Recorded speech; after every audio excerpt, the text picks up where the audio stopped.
The notification chimed on Marcus Way's datapad just as the morning sun crested the eastern hills, painting his fields in shades of amber and gold. He squinted at the screen, coffee mug halfway to his lips, and read the message twice before it fully registered. Application approved. Interstellar Care Program. Arrival. Today, 10 o'clock hours. Well, damn, he muttered, setting down his mug with more force than intended. Coffee sloshed onto the warm wooden table, but he barely noticed. 6 months had passed since he'd filled out that application during a particularly lonely winter evening, half convinced nothing would come of it. The frontier agricultural stations didn't exactly top anyone's priority list. Even for the well-meaning bureaucrats running the cultural exchange programs, Marcus glanced around his small cabin, suddenly hyper-aware of every unwashed dish, every piece of clothing draped over furniture, every surface covered in a fine layer of dust. The place wasn't filthy. He kept it functional, but it certainly wasn't ready for company, especially not alien company. He spent the next hour in a frantic cleaning spree, shoving clutter into closets and running a sanitizer over every visible surface. By the time his datapad chimed again, arrival imminent, he was sweating. Through his shirt, and the cabin looked almost presentable. The transport pod descended from the cloudless sky with barely a whisper of sound, its sleek surface reflecting the landscape like liquid mercury. Marcus stepped out onto his porch, shielding his eyes against the glare. The pod settled in the clearing beside his barn, settling on its landing struts with mechanical precision. For a long moment, nothing happened. Marcus found himself holding his breath. Then the hatch opened with a soft hiss. She emerged like something from a dream, and Marcus felt his heart stutter in his chest. She was taller than him by several inches, with skin that seemed to capture and refract light in impossible ways. It shifted through subtle gradients of pearl and opal, never quite the same shade twice. Her features were elegant and otherworldly, with high cheekbones and a graceful neck. But it was her eyes that truly arrested him. Large and luminous, colored somewhere between violet and silver, holding an intelligence that seemed to peer straight through him. Marcus Way? Her voice was melodious, like wind chimes in a gentle breeze, though it carried an underlying precision that suggested careful control. "That's me," he managed, his voice coming out rougher than intended. He cleared his throat. "Welcome to my farm, I guess." She tilted her head slightly, a gesture that seemed both curious and calculating. "I am Nesha. I have been assigned as your domestic assistant through the Interstellar Care Program." She descended the ramp with fluid grace, each movement economical, yet somehow flowing. "I trust my arrival is not inconvenient?" "No, not at all," Marcus said quickly, stepping forward. "I mean, I got the notice this morning, so it was a bit sudden, but I'm glad you're here." He gestured toward the cabin. "Come on in. Let me help with your things." Nesha's gaze followed his gesture to the cabin, then returned to him. "That will not be necessary. My belongings are minimal." She touched a panel on the pod, and a small container no larger than a briefcase emerged from a storage compartment. It floated beside her, supported by some technology. Marcus couldn't immediately identify as they walked toward the cabin. Marcus found himself acutely aware of her presence. She moved with an otherworldly grace, her feet barely seeming to touch the ground. He caught himself stealing glances at her, fascinated by the way her skin shifted colors in the changing light, the way her hair, if it could be called hair, flowed like water down her back in shades of deep violet. Inside, Nesha paused in the center of the main room, her silver violet eyes scanning every detail. Marcus felt suddenly self-conscious about his modest home. The cabin was functional kitchen area, living space, a couple of bedrooms, bathroom, but it was hardly impressive by any standard. "Your dwelling is compact," she observed, her tone neutral, "but efficiently organized." This pleases me. Marcus couldn't help but smile. Compact.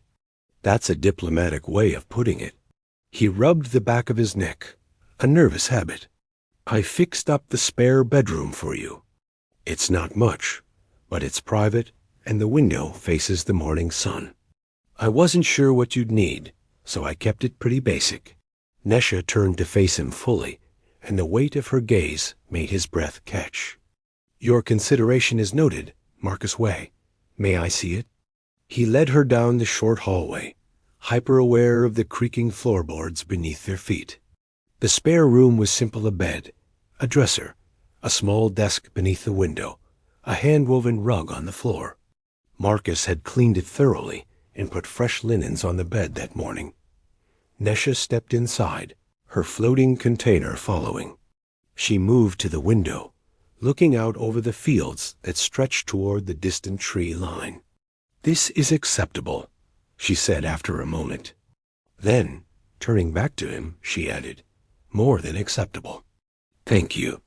The gratitude in her voice surprised him. Marcus had expected something more formal, more alien. Instead, there was a warmth there that felt genuinely appreciative. You're welcome, he said. Listen, I know this whole arrangement might be a bit strange. I've never done anything like this before, so if you need anything, or if I'm doing something wrong, just let me know. Nesha's head tilted again, that curious gesture he was already beginning to recognize. You anticipate difficulties in our cohabitation? I just mean, we're from different worlds. Literally.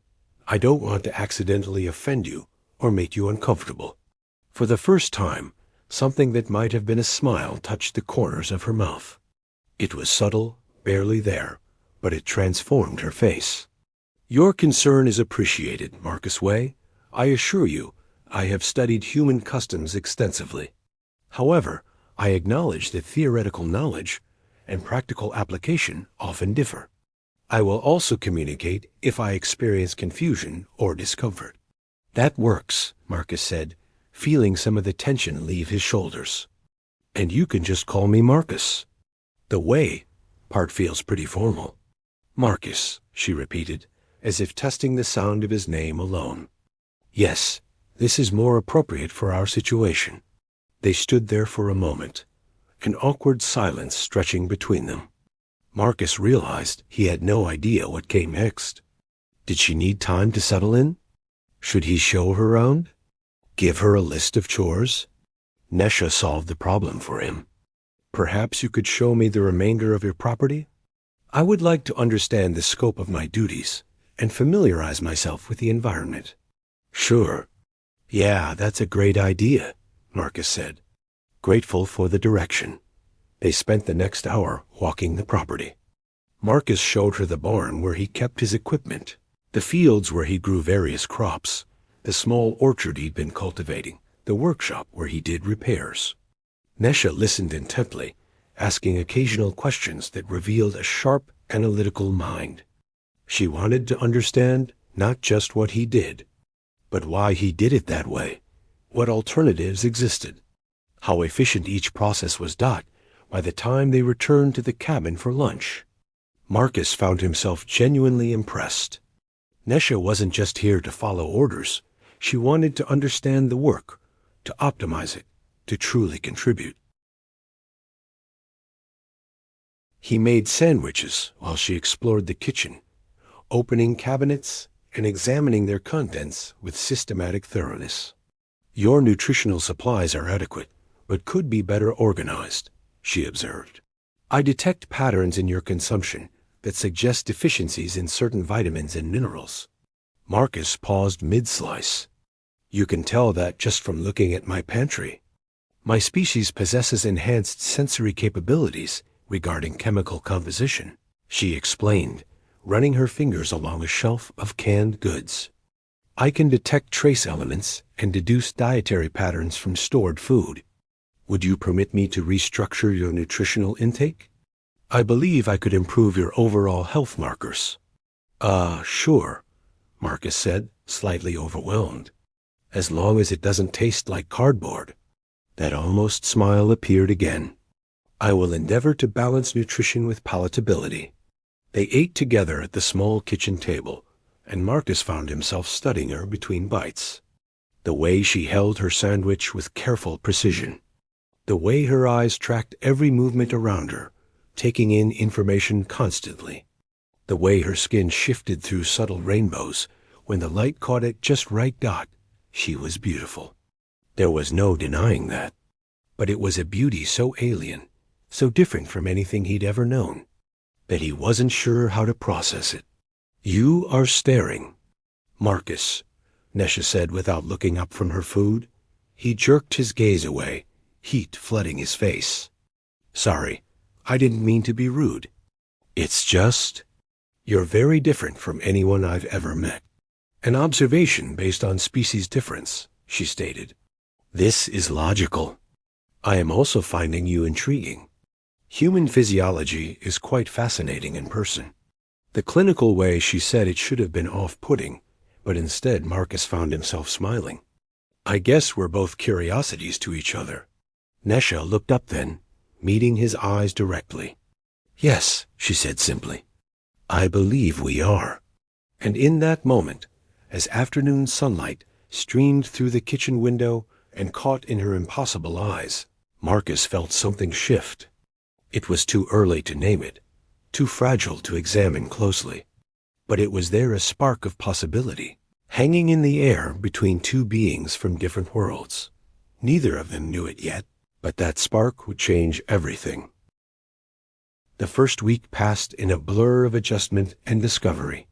Marcus quickly learned that Nesha approached everything with the same methodical intensity she'd shown on that first day. She reorganized his entire kitchen within 48 hours, creating a system so intuitive that he wondered how he'd ever functioned before. She optimized his irrigation schedules, repaired equipment he'd been meaning to fix for months, and somehow made his small cabin feel more like a home than it had in years. But it was the quiet moments that surprised him most. Marcus would find her standing at the window in the early morning, watching the sun rise with an expression of wonder that seemed almost childlike. Or she'd pause in the middle of a task, her head tilted as she listened to birdsong, trying to categorize and understand each distinct call. She absorbed everything around her with an insatiable curiosity that was both endearing and slightly intimidating. By the second week, her questions began.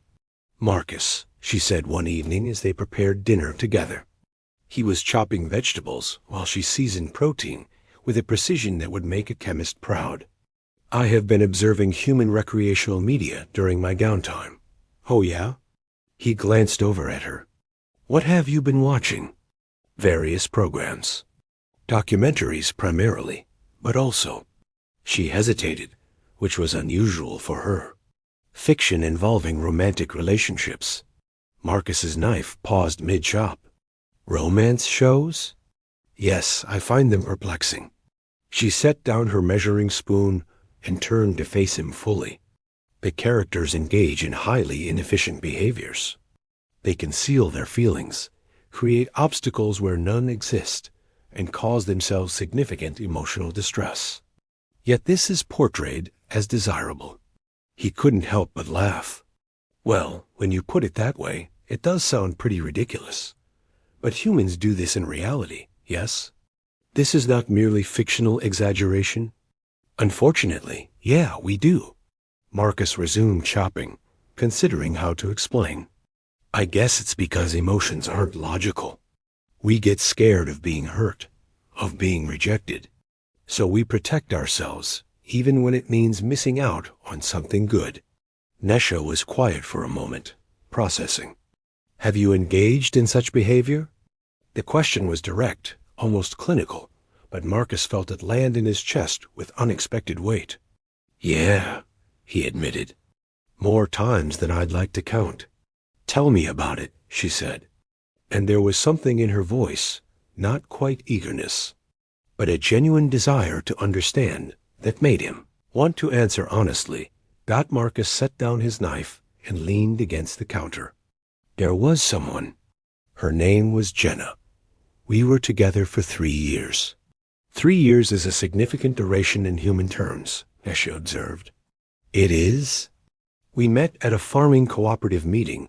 She ran a small agricultural operation about 50 miles from here. We just clicked, you know? She was smart, funny, passionate about sustainable farming. For a while, I thought she might be the one. The one, Nesha repeated. This implies a belief in singular optimal partnership? For some people, yeah. Or at least, someone who fits so well it feels meant to be. Marcus picked up a tomato, turning it in his hands. But Jenna wanted different things than I did. She wanted to expand, to build something big and commercial. I just wanted ... this. Something small and manageable. Something peaceful. You had incompatible long-term objectives. Exactly.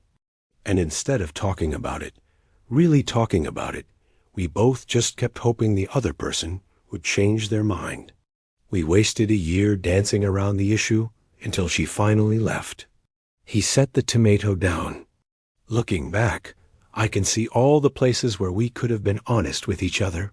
But we were both scared. Nesha moved closer, her luminous eyes studying his face with that penetrating intensity. Do you still experience pain when you think of her? Marcus considered the question. Not pain, exactly. More like regret, I guess. Regret for the time we wasted, for not being brave enough to be honest. And this experience has influenced your subsequent behavior? He laughed, but it came out bitter. Yeah, you could say that. It's why I'm out here alone, working a farm in the middle of nowhere. Seemed safer than risking that kind of hurt again. Safer, Nesha echoed. But also lonelier. The observation was so accurate, so precisely aimed at the heart of his choices, that Marcus felt something crack open in his chest. Yeah, he said quietly. Also lonelier. They finished preparing dinner in comfortable silence, but Marcus could feel Nesha's gaze on him periodically, as if she were still processing the information he'd shared. They ate on the porch as the sun set, painting the sky in shades of orange and purple that seemed to make Nesha's skin shimmer with reflected color. In my culture, she said suddenly, breaking the peaceful quiet, partnerships are formed based on genetic compatibility and mutual benefit. Emotions are secondary considerations. Marcus looked over at her, surprised by the admission. That sounds pretty lonely too. Perhaps. She tilted her head, watching the last rays of sunlight disappear. But it is efficient. There is no deception, no uncertainty. Two individuals assess whether a partnership will advance their objectives. If yes, they proceed. If no, they do not. No heartbreak, Marcus said. No heartbreak, she agreed. Then, after a pause, but also no. What is the word you humans use? No butterflies? Marcus nearly choked on his water. You've been watching a lot of romance shows, haven't you? I find them educational, she said, and there was something almost defensive in her tone that made him smile. Well, yeah, butterflies. That nervous, excited feeling when you're around someone you care about. When your heart races and your palms get sweaty and you can't quite think straight. This sounds like a medical condition. Marcus laughed, the sound echoing across his quiet fields. I guess it kind of is. A really pleasant medical condition. Have you experienced these butterflies? With Jenna, in the beginning, and a couple of times before that. He leaned back in his chair, studying the emerging stars. It's addictive, that feeling. But it's also terrifying, because you know it might not last. Nesha was quiet for a long moment. When she spoke again, her voice was softer than he'd ever heard it. I do not understand this yet, but I would like to. Something in the way she said it made Marcus's heart skip. He looked over at her, finding her already watching him with those impossible eyes that seemed to hold entire galaxies. For a moment, he felt suspended in time, caught between the urge to say something and the wisdom of staying silent. Maybe you will, he said finally. You're curious about everything else. I don't see why emotions would be any different. The days that followed were marked by increasingly personal conversations. Nesha's questions grew more specific, more probing. She wanted to understand not just how humans loved, but why. What purpose did romantic affection serve beyond reproduction? Why did physical attraction often precede emotional connection? How did humans distinguish between different types of love: familial, platonic, romantic? Marcus did his best to answer, though he often found himself stumbling over explanations. How did you describe feelings to someone who processed the world so differently? How did you explain the inexplicable? One afternoon, as they worked together in the orchard harvesting fruit, Nesha posed a question that caught him off guard. Do you find me attractive, Marcus? His hand froze on the apple he'd been reaching for. What? Attractive, she repeated calmly, as if asking about the weather. I have been researching human standards of beauty and attempting to understand the criteria by which you evaluate potential partners. However, I am uncertain whether your species finds mine aesthetically pleasing or whether the differences are too significant. Marcus carefully plucked the apple and placed it in his basket, buying time to formulate a response. You single quotes yes. You're beautiful, Nesha. Very beautiful. She had been reaching for fruit on a higher branch, but paused at his words, looking down at him. Beautiful. This is a subjective assessment based on visual appeal? Mostly, yeah. But it's more than that. The way you move, the way you think, the way you approach everything with such focused intensity. All of that factors in. Nesha descended from the ladder with her usual grace, standing close enough that he could see the subtle color shifts in her skin. This is interesting data. I was uncertain whether interspecies attraction was possible. Is it? Marcus asked before he could stop himself. Possible for you, I mean. She tilted her head, considering. I am uncertain. My species does not experience attraction in the same manner as yours. We assess compatibility through different criteria. However, she paused, and for the first time since he'd met her, she seemed uncertain. I have been experiencing unusual physiological responses in your presence.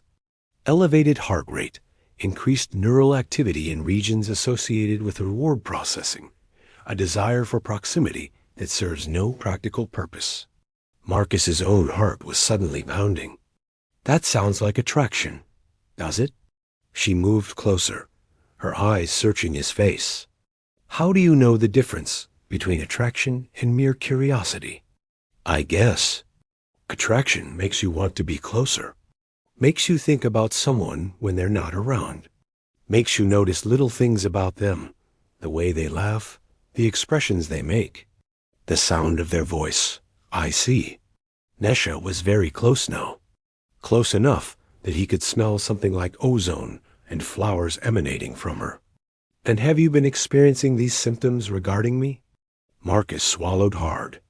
Would it be weird if I said yes? Weird, she repeated, seeming to taste the word. No, I believe it would be pleasant. They stood there in the dappled shade of the orchard, the afternoon stretching around them. Marcus felt like he was standing on the edge of something significant, something that could change everything if he took even one step forward.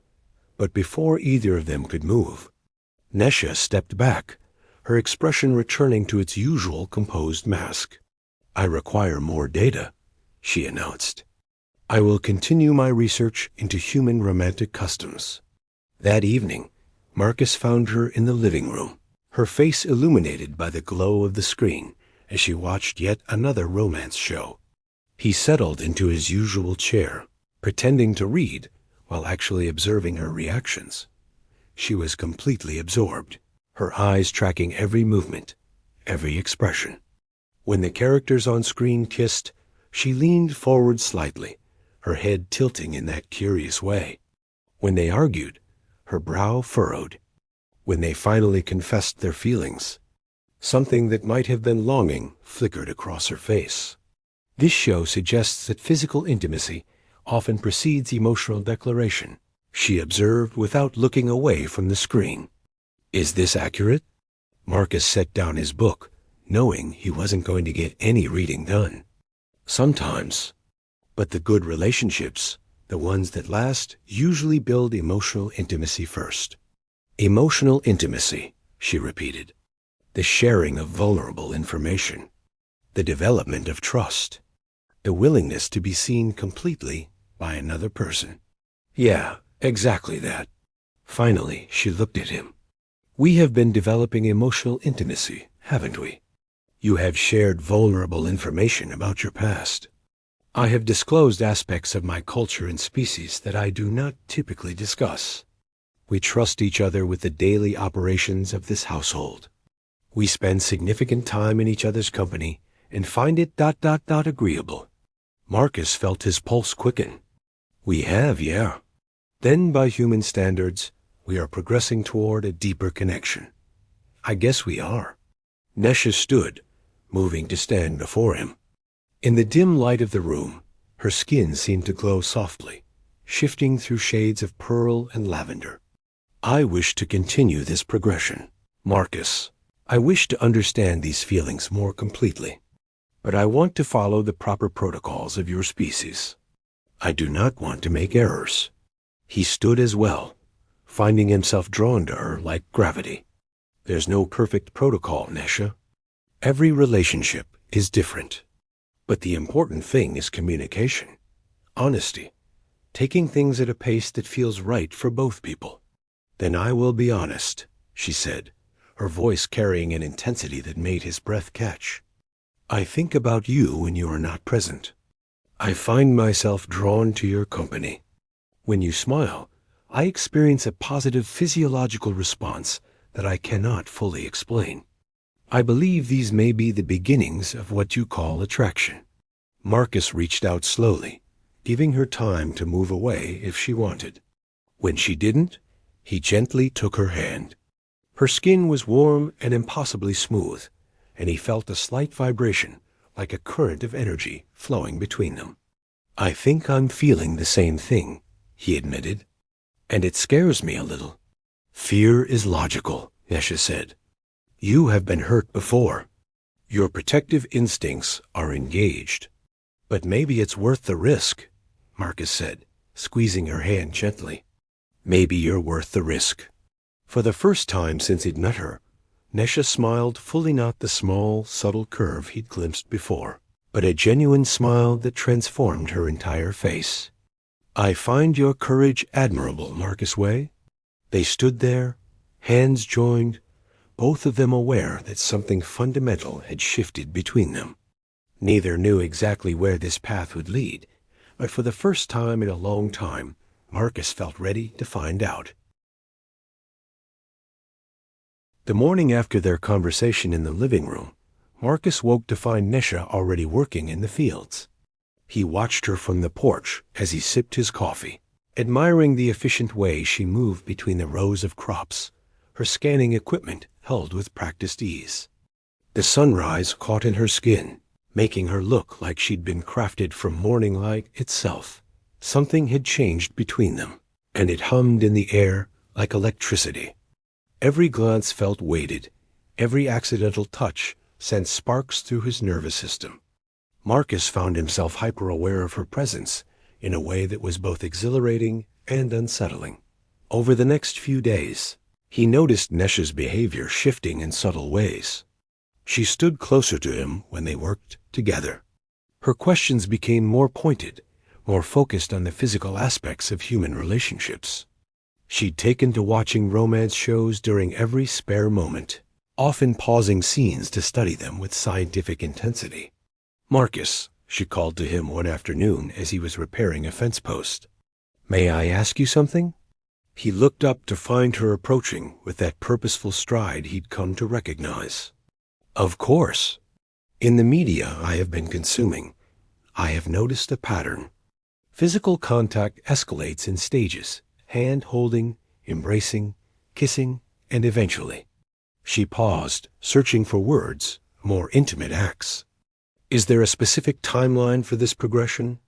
Marcus hammered in the nail, with perhaps more force than necessary, buying himself a moment. Not really. It depends on the people involved, how comfortable they feel, how strong the connection is. I see. She moved closer, standing in his space in that disconcerting way she had. And these stages, they are all necessary? One cannot skip ahead. He set down his hammer, wiping sweat from his forehead. Well, you can, but most people find that building up slowly makes things more meaningful. Why do you ask? I am attempting to understand the optimal approach, she said simply.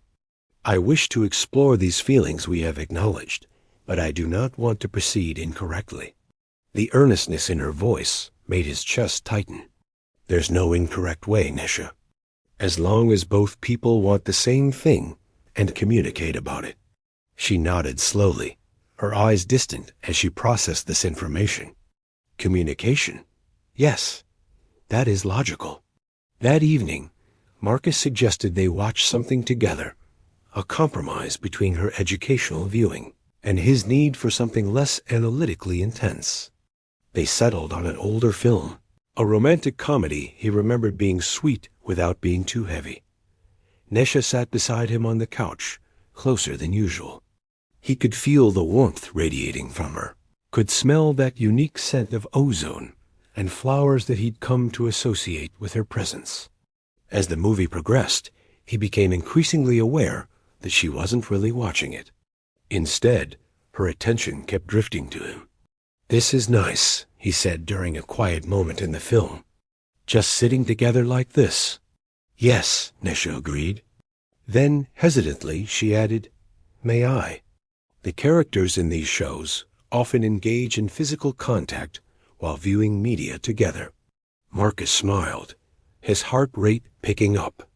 They do. It's called cuddling. Would you be amenable to cuddling? The formal phrasing of the question made him want to laugh, but the vulnerability beneath it kept him serious. I would, yeah. Nesha shifted, clearly uncertain how to proceed. Marcus lifted his arm, creating space for her to lean against him. She moved into it awkwardly at first, her body stiff with unfamiliarity.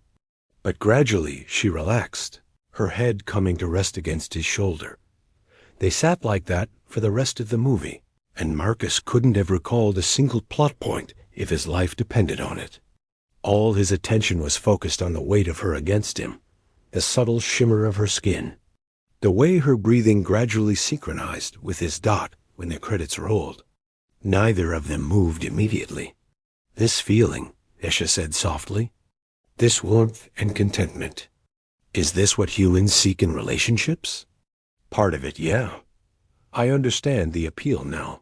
She shifted to look up at him, her face very close to his. I would like to experience more.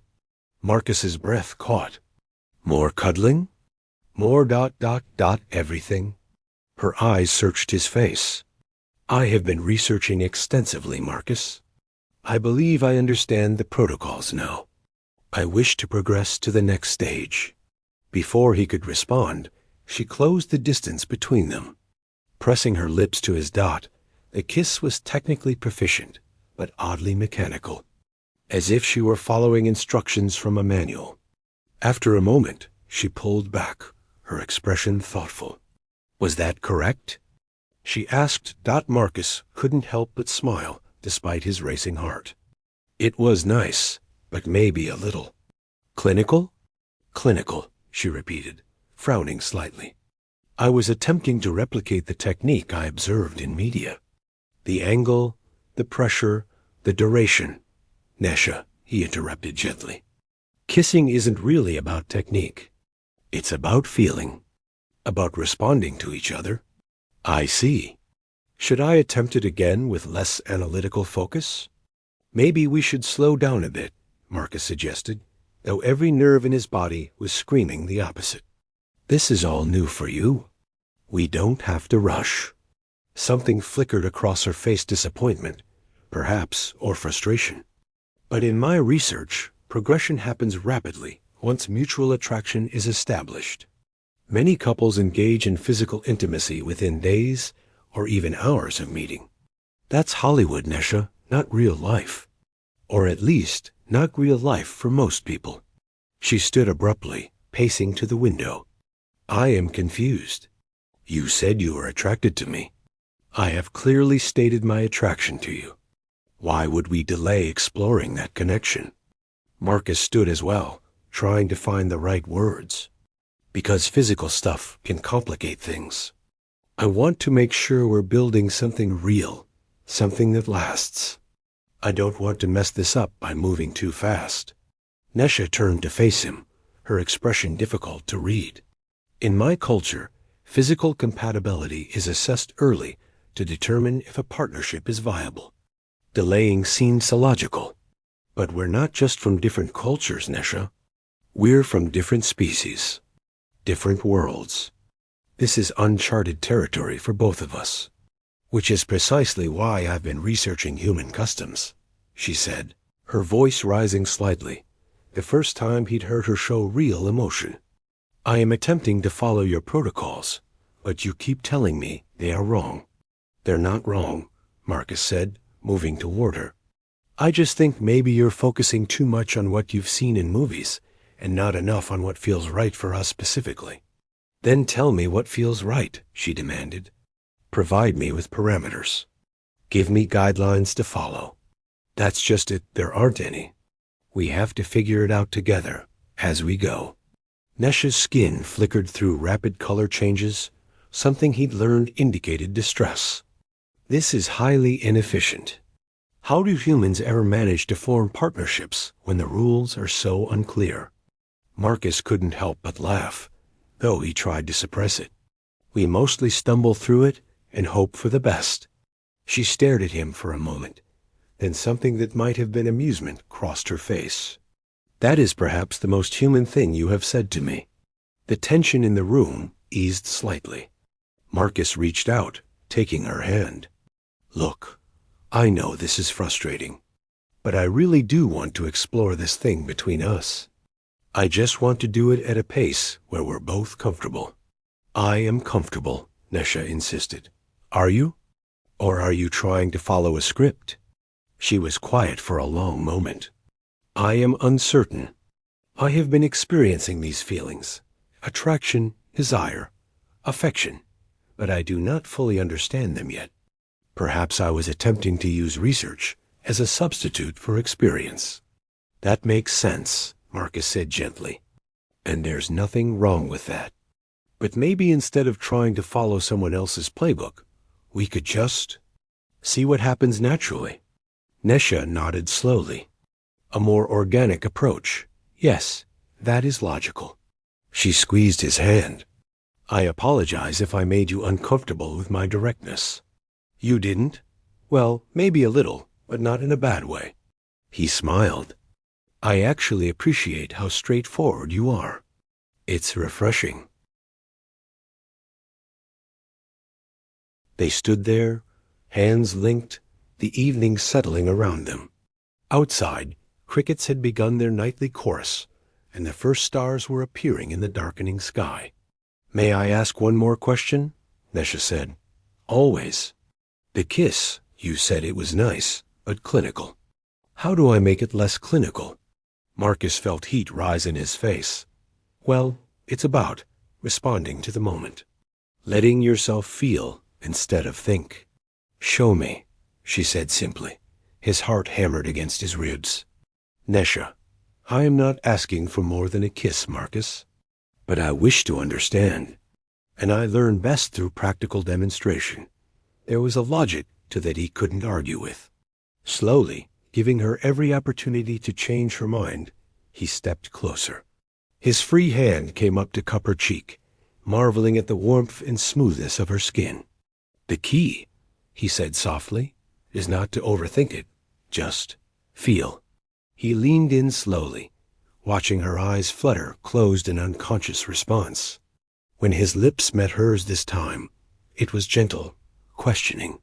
He felt her initial uncertainty, the way she tried to analyze and replicate.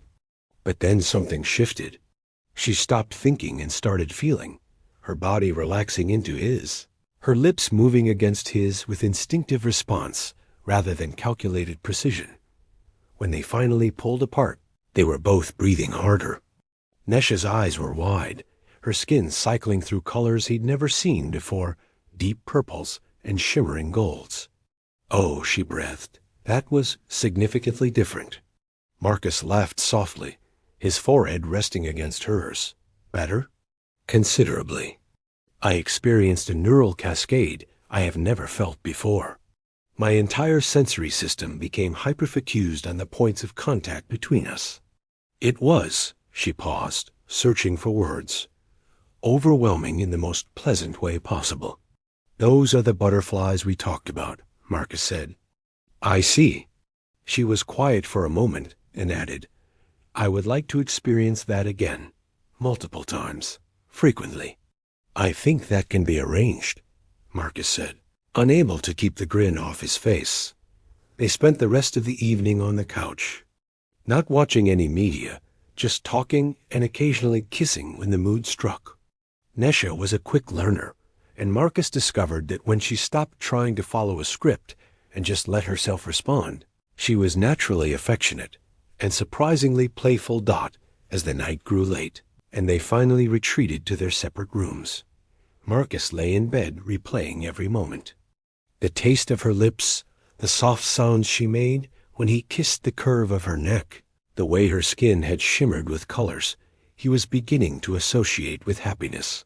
He knew they still had a long way to go, that there would be more awkward moments and misunderstandings ahead. They were, after all, two beings from different worlds trying to navigate something as complex and mysterious as love. But for the first time since Jenna had left, Marcus felt hopeful. More than that, he felt alive in a way he hadn't in years. Down the hall, Nesha lay in her own bed, her mind replaying the evening's events with less analysis and more wonder than usual. The kiss had awakened something in her, something that transcended the logical frameworks she'd always used to understand the world.